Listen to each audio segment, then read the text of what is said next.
সময় ক্লাস 9-এ পরে ওরে এই সময় আমি বিয়া করছি। ওই সময় ওর বাপ মা আমার হাত পা ধরছে, ওর মেধা বলো লেখাপড়া করা, ওরে আমি মাস্টার্স কমপ্লিট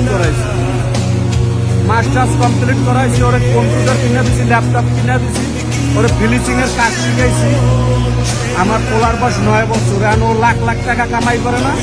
ও আমার টাকা পয়সা অর্থ সম্পদ কম্পিউটার জন্য যে আছে, ও নগদ ক্যাশ 1,80,000 টাকা নিয়ে 8 মাসের 18 তারিখ ও চলে গেছে একটা ছেলের সাথে, বাইকে গেছে।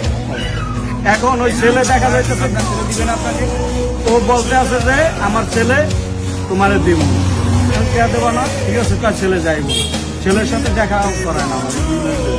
আমি কোর্টে মামলা দিচ্ছি, আর আমার ছেড়ে দেয় কি তোমার নামে মামলা করবো, তুমি আমার নাম মামলা টামলা করবো। এখন আমার ও দেখা যাচ্ছে আমার না বলে চলে গেছে, আমার মামলা দিতে